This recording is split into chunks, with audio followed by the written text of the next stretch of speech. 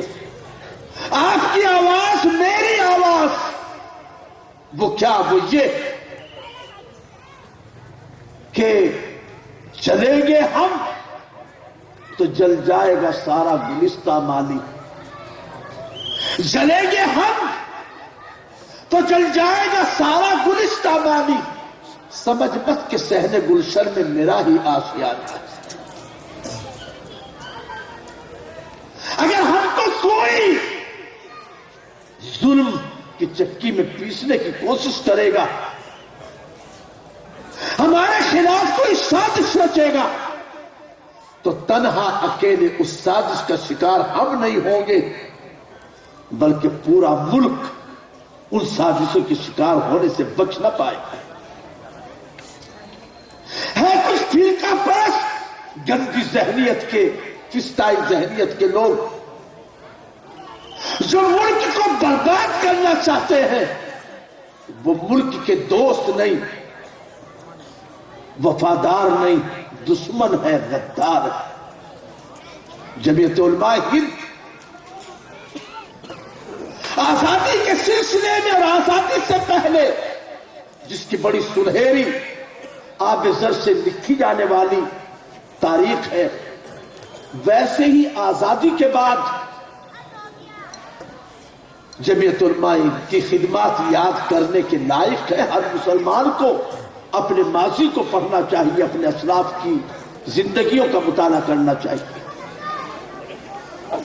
ملک کی آزادی کے بعد ملی قیادت، مسلمانوں کی رہنمائی، مظلومین کی حمایت اور اپنے ملک کی سلامتی اور اپنے ملک کی حفاظت اور ترقی کے لیے جو کام جمعیت علماء ہند نے کیا ہے، کر رہی ہے اور انشاءاللہ کرتی رہے گی، ہندوستان کی کسی دوسری تنظیم نے نہ آج تک کیا ہے اور نہ آئندہ کسی سے کوئی ایسی امید ہے.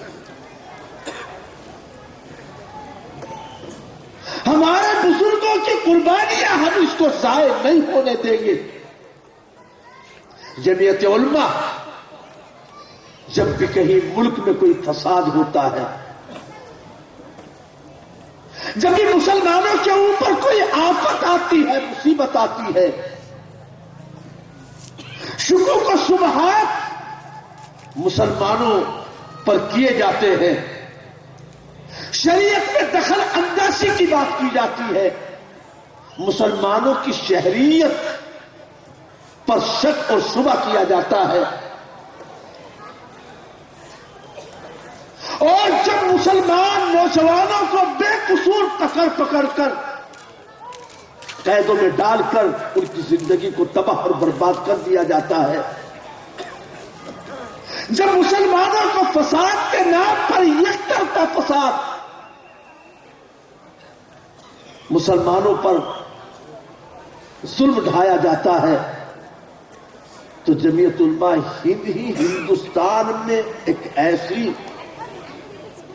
درد مند تنظیم ہے، جماعت ہے، جو ہمیشہ تمام مظلومین کا سہارا بنتی ہے اور تمام اجڑے ہوئے مسلمانوں کو پھر سے بسانے کی تدبیریں سوچتی ہے.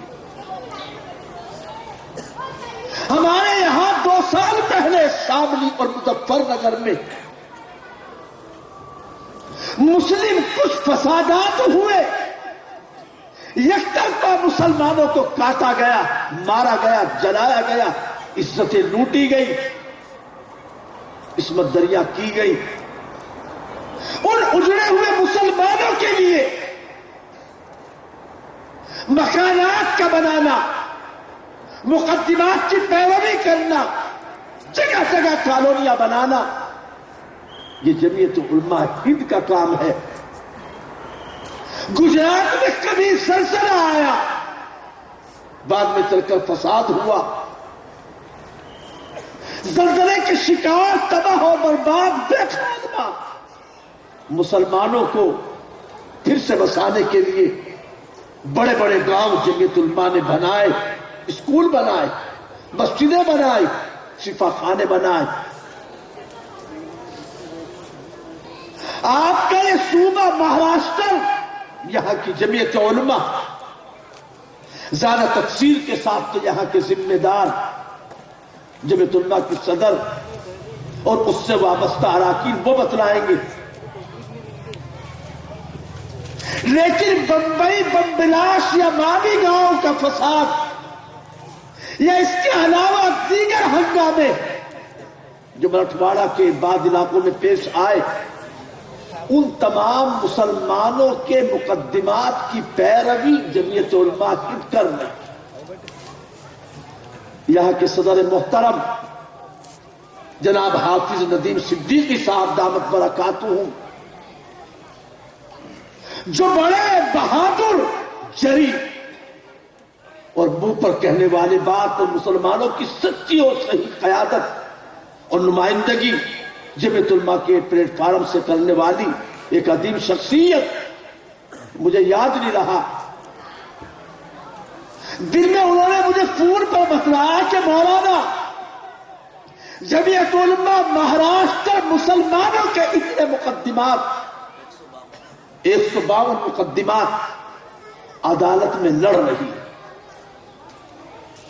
اور بعض مرتبہ ایک وکیل کی گھنٹے بھر کی فیس لاکھوں تک پہنچتی ہے۔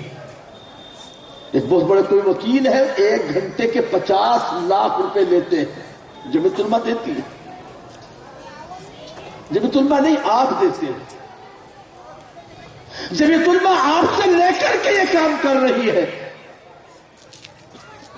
ایک لمبے عرصے سے مہاراشٹر کی جمعیت علماء مسلمانوں کی ترقی کے لیے، بہتری کے لیے، مسلم نوجوانوں کے فیوچر کو اچھا بنانے کے لیے اور ان کی اقتصادی اور معاشی حالت کو سدھارنے کے لیے حکومت سے ریزرویشن کا مطالبہ کرتی آئی ہے۔ پہلی جو حکومت تھی، اس حکومت نے مراٹھا سماج کے لیے 16% ریزرویشن منظور کیا اور مسلمانوں کے لیے 5% ریزرویشن منظور کیا، لیکن اس کے خلاف کوئی مقدمہ قائم ہو گیا۔ بعد میں آنے والی حکومت اس نے اس بل کو اپنے اسمبلی میں پیش ہی نہیں کیا کہ اس کو منظوری ملتی، اس لیے کہ ہمارے ملک میں انہی لوگوں کو کچھ ملتا ہے جو پوری قوت اور پوری طاقت اور پوری تعداد اتحاد کے ساتھ آگے بڑھ کر اپنا حق چھیننے کی ہمت رکھتی ہے۔ میں کہتا ہوں حق، اپنے حقوق کاسے گدائی لے کر، بھیک کا کٹورا لے کر نہیں مانگے جاتے، اپنے حقوق کو چھینا جاتا ہے، اپنے حقوق کے لیے لڑائی لڑی جاتی ہے، اپنے حقوق کو حاصل کرنے کے لیے ایجوکیشن کیے جاتے ہیں، اپنے حقوق کو لینے کے لیے اپنا اتحاد، اپنی طاقت دکھائی جاتی ہے۔ چنانچہ جمعیت علماء ہند نے، جمعیت علماء مہاراشٹر نے 15 دسمبر کو تحفظ شریعت اور مسلم ریزرویشن کے عنوان سے ناگپور میں ایک بہت بڑی عظیم کانفرنس کے انعقاد کا فیصلہ کیا۔ اس عظیم الشان کانفرنس کی کامیابی وہ آپ لوگوں کی شرکت ہے، جتنی کثیر بڑی تعداد میں مسلمان، پورے مہاراشٹر کے مسلمان، اتنی تعداد میں کہ گننے والا گن نہ سکے، میدان چھوٹا پڑ جائے اور ٹوپی والے سر ہی سر وہاں نظر آئے۔ اگر اتنی بڑی تعداد میں، کثیر تعداد میں آپ لوگ وہاں پہنچے تو میں اللہ کی ذات پر بھروسہ کرتے پورے یقین کے ساتھ کہتا ہوں کہ آپ کے مطالبے کو نظر انداز نہیں کیا جا سکتا۔ لیکن اگر آپ نے اپنے زندگی کا ثبوت نہ دیا،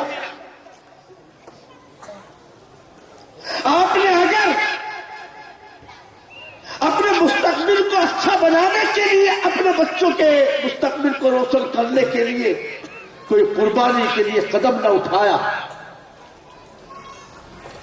بغیر کچھ کیے، قربانی دیے بغیر دنیا میں نہ دنیا ملی نہ دین والوں کو دین ملا۔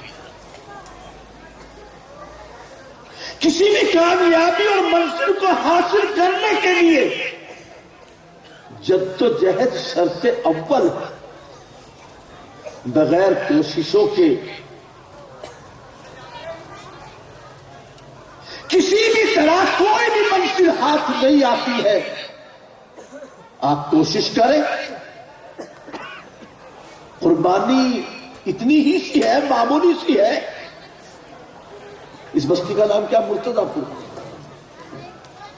کہ مرتضی پور سے ایک دن کے لیے ناگپور آپ کو جانا ہے۔ مجھے نہیں معلوم کہ یہ اتنا بڑا مجمع، یہ نوجوانوں کی ایک بڑی بھیڑ، مجھ جیسے کمتر آنے والے ایک آدمی کے لیے، ایک انسان کے لیے آپ کا یہ والہانہ جذباتی استقبال، خالی یہی تک آپ کا یہ والہانہ عمل آپ کو کامیابی سے ہمکنار نہیں کرے گا جب تک کہ آپ آج کے اس جلسے میں اپنے ان عزائم کا ان بزرگوں اور علماء کے سامنے اظہار نہیں کریں گے پورے اعتماد کے ساتھ اور دل کی سچائی اور پورے خلوص کے ساتھ کہ انشاءاللہ 15 دسمبر کو 9 بجے سے پہلے پہلے ناگپور کا اندورا میدان ہم اپنے وجود سے، ہم اپنے سروں سے اس کو اتنا بھریں گے، اتنا بھر دیں گے کہ وہ میدان بھی تنگ دامنی کا شکوہ کرنے لگے گا، تب جا کر کے کامیابی کے امکانات روشن ہو سکیں گے۔ اب آپ بتلائیں کہ اس علاقے سے، قرب و جوار سے، مرتضی پور سے، آس پاس کی بستیوں سے یہاں ذمہ دار نہ معلوم کہاں کہاں سے آئے۔ ہمارے صدر محترم اور تمام علماء کی منظور نظر ہمارے محترم مولانا مفتی روشن صاحب دامت برکاتہ ان کی قیادت اور ان کی سرپرستی میں یہاں سے کتنی گاڑیاں، کتنی بسیں، کتنے لوگ جائیں گے؟ کون ذمہ دار ہے؟ مفتی صاحب آپ بتائیں گے سب کی طرف سے یا یہ بتائیں گے؟ الگ الگ محلوں سے بتاؤ بھائی، اپنے اپنے محلوں سے بتا دیں کتنے محلے سے کتنی گاڑیاں رہیں گی۔ 15 دسمبر کو جمعیت علماء ہند کی دعوت پر اس عظیم الشان کانفرنس کو کامیاب بنانے کے لیے خود بھی جائیں گے اور اپنے دونوں ہاتھوں کی 10 انگلیوں کے برابر اپنے ساتھیوں اور دوستوں کی بھی تشکیل کر کے لے کے جائیں گے انشاءاللہ۔ یہ انشاءاللہ سچی والی ہے نا؟ یہ وہ جو بحث بیچنے گیا تھا اس والی انشاءاللہ ہے، سچی انشاءاللہ ہے نا؟ انشاءاللہ جی ہمیں تو مکمل پورے علاقے کی اکٹھی کر کے بتا دیجیے۔ عمری عرب سے 5 گاڑیاں۔ وعلى آل محمد كما صليت على إبراهيم وعلى آل إبراهيم إنك حميد مجيد اللهم بارك على محمد وعلى آل محمد كما باركت على إبراهيم وعلى آل إبراهيم إنك حميد مجيد ربنا آتنا في الدنيا حسنة وفي الآخرة حسنة وقنا عذاب النار ربنا ظلمنا أنفسنا وإن لم تغفر لنا وترحمنا لنكونن من الخاسرين ربنا عليك توكلنا وإليك أنبنا وإليك المصير ربنا لا تجعلنا فتنة للقوم الظالمين ونجنا برحمتك من القوم الكافرين اللهم ارحمنا فإنك خير الراحمين اللهم انصرنا فإنك خير الناصرين اللهم افتحنا فإنك خير الفاتحين اللهم انصر الإسلام والمسلمين اللهم انصر الإسلام والمسلمين اللهم اعز الإسلام والمسلمين اللهم انصر من نصر دين محمد صلى الله عليه وسلم واجعلنا منهم اللهم اخذل من خذل دين محمد صلى الله عليه وسلم ولا تجعلنا منهم. اللهم انصرنا فإنك خير الناصرين. اللهم اغلبنا على القوم الظالمين. اللهم اغلبنا على القوم المفسدين. اللهم ارحمنا فإنك خير الراحمين. اے الہ العالمین ہمارے گناہوں کو معاف فرما. اے ارحم الراحمین ہمارے حالات پر رحم فرما. اے پاک پروردگار ہماری جان مال عزت آبرو کی حفاظت فرما. مساجد کی، مدارس کی، مقابر کی، خانقاہوں کی، اسلامی شعائر کی، دینی شخصیات کی، دینی مراکز کی، تبلیغی مراکز کی حفاظت فرما. اے الہ العالمین ہمارے گھر کاروبار کی حفاظت فرما. ہمارے بچوں کی، نسلوں کی، ہماری اولاد کی حفاظت فرما. اے الہ العالمین ہمارے گھروں کو قرآن مجید کی تلاوت سے منور اور معمور فرما. ہماری نسلوں، ہمارے بچوں، ہمارے خاندانوں میں اسلام کے جاری رہنے کے فیصلے فرما. اے اللہ ہماری ماں بہنوں کو دیندار بنا دے، ہمارے بچوں کو دیندار بنا دے. اے اللہ جن حضرات نے، نوجوانوں نے، اس علاقے کے مرتضی پور بستی کے ذمہ داروں نے اس عظیم الشان جلسہ سیرت النبی و اصلاح معاشرہ کا انتظام کیا، اہتمام کیا اور اس جلسے کو زینت بخشی، اس جلسے کو کامیاب بنانے میں انہوں نے تعاون دیا. اے اللہ تمام معاونین کو اس کا دنیا اور آخرت میں بہترین بدلہ، اجر اور صلہ عطا فرما. اے اللہ جن نوجوانوں نے اس موقع پر اپنی اسلامی حمیت کا، دینی غیرت کا ثبوت دیا، آنے والے علماء دین کا استقبال کیا، اے اللہ ان نوجوانوں کی جوانی میں اے اللہ برکت فرما دے. ان کی جوانی کو سلامتی عطا فرما دے. اے اللہ دین کے لیے ہم سب کو قبول فرما لے. اے الہ العالمین تو دین کا محافظ ہے. اے اللہ تو دین کی حفاظت میں کسی کا محتاج نہیں ہے. ہم جانتے ہیں کہ تو ہمارا کسی کا محتاج نہیں، کسی کے بھی بغیر تو اپنے تمام کاموں کو انجام دینے والا ہے. سب چیزیں تیرے قبض و اختیار میں ہے، مگر اے اللہ تو اپنے دین کی حفاظت، اپنے دین کی حمایت، اپنے دین کی اشاعت اور اپنے دین کی خدمت کے لیے ہم گنہگاروں کو بھی قبول فرما لے. اے اللہ دین کی حفاظت میں ہمارا بھی حصہ مقرر فرما دے. اے الہ العالمین اس جلسے کو قبول فرما، آنے والوں کو قبول فرما، سننے سنانے والوں کو قبول فرما، جو باتیں کہی گئی ان باتوں کو قبول فرما.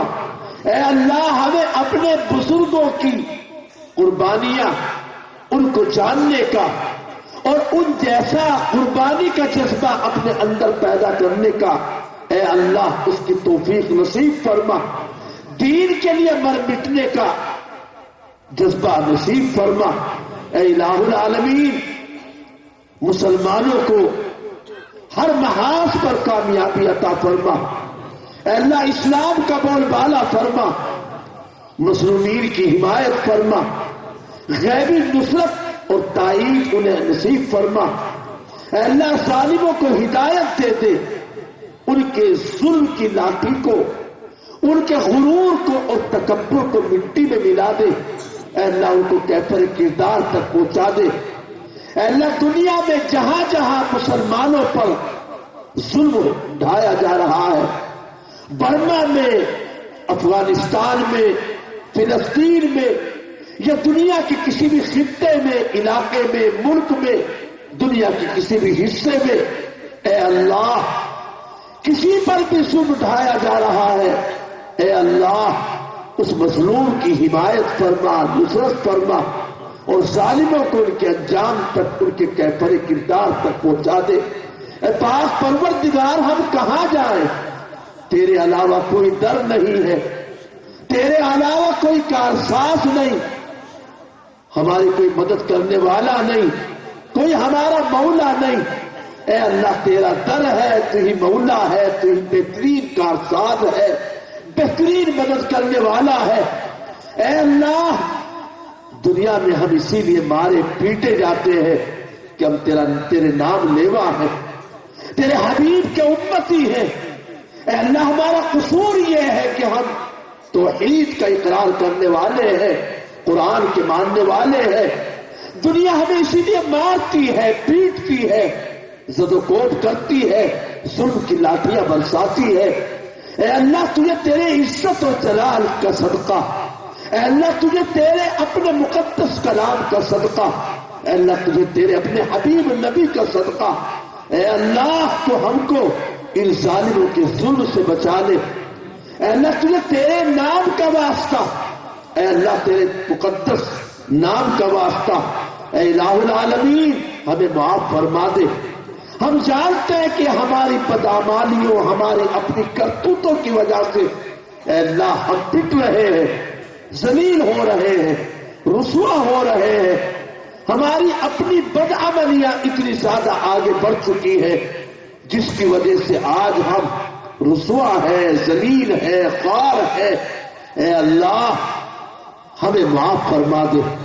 اے اللہ تو ہمیں دینی عزت اور دینی منصب، دینی وقار اور دینی عزت عطا فرما دے۔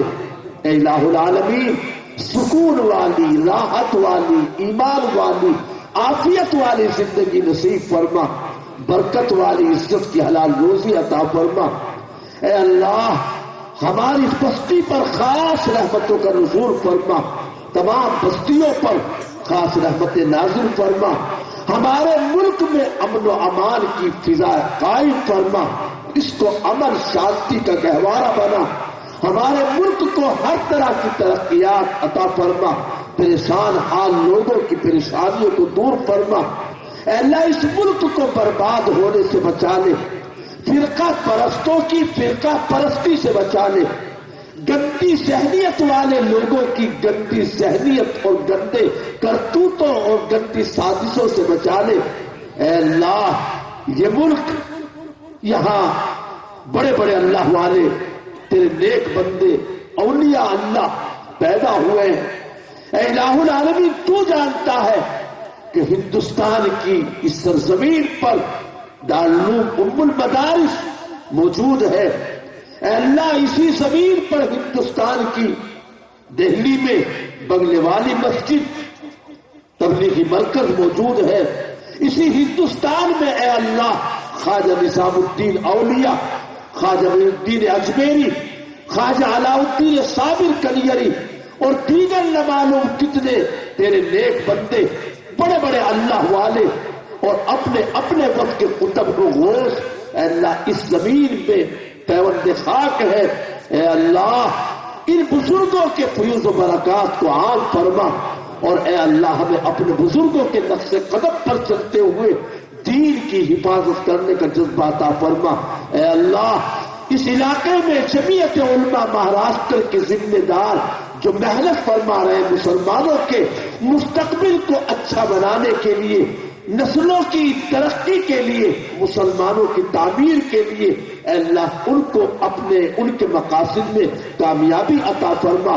اے اللہ 15 دسمبر کو ناگپور میں ہونے والے عظیم الشان جمعیت علماء کی اجلاس جو مسلم ریزرویشن اور تحفظ شریعت کے سلسلے میں منعقد ہو رہا ہے، اے اللہ ظاہری اور باطنی اعتبار سے کامیاب فرما اور اس کے اچھے نتائج ہمیں اپنی آنکھوں سے دیکھنے کی توفیق نصیب فرما۔ اے الہ العالمین تمام بیماروں کو شفا عطا فرما، جو دنیا سے جا چکے ان کو کروٹ کروٹ جنت نصیب فرما، بیماروں کو شفا، صحت اور تندرستی کی زندگی نصیب فرما، بے اولادوں کو صالح نیک اولاد نصیب عطا فرما۔ اے اللہ جن ہمارے بچوں اور بچیوں کے ابھی رشتے نہیں ہو سکے، غیر سے اچھے نیک رشتوں کا انتظام فرما، ہم کو نبی پاک صلی اللہ علیہ وسلم کی سنتوں پر عمل کرنے، سنتوں کو پھیلانے اور سنتوں کو زندہ کرنے کی توفیق عطا فرما، قرآن و حدیث پر عمل کرنے والا بنا دے، نبی کے پاک صلی اللہ علیہ وسلم کی مقدس اور پاکیزہ تعلیمات کے مطابق ہمیں اپنی زندگی کے ہر کام کو کرنے کی توفیق عطا فرما دے۔ اے الہ العالمین، جو مانگا وہ عطا فرما دے، اور جو نہیں مانگ سکے، بھول گئے، کہنے سے رہ گیا اور اس میں ہمارے لیے خیر مقدر ہے، اس خیر کو بھی ہمارے لیے مقدر فرما دے۔ اے الہ العالمین، بہت سارے احباب نے، بہت سارے ملنے جلنے والوں نے، دوستوں نے، ملنے والوں نے اپنے حق میں دعاؤں کے لیے مختلف موقعوں پر کہا ہے، درخواست کی ہے۔ اے اللہ، جن جن لوگوں نے کہا ہے اور جن جن لوگوں نے ہم سے امید قائم کی ہے، جو جو دعاؤں کے محتاج ہیں، مستحق ہیں، اے اللہ آپ سب کے حالات سے، سب کی حاجات سے، سب کی ضروریات سے خوب واقف ہے۔ اے قاضی الحاجات، اے حل المشکلات، اے دافع البلیات، اے اللہ سب کی پریشانیوں کو دور فرما اور سب کے نیک مقاصد میں کامیابی عطا فرما دے۔ اے اللہ اس مجمع کو قبول فرما لے، مجمع کی بخشش کے فیصلے فرما دے، اس جلسے کو قبول فرما دے، اور جلسے کا اہتمام، جلسے کا انتظام کرنے والوں کو اے اللہ دونوں جہان کی سعادتوں اور خوبیوں سے مالا مال فرما دے۔ اے اللہ ہم سب کو ایمان پر زندہ رکھ، ایمان ہی پر ہمیں موت دے، اور ایمان والوں کے ساتھ ہمیں محشور فرما۔ سبحان ربک رب العزت عما یصفون وسلام علی المرسلین والحمد للہ رب العالمین۔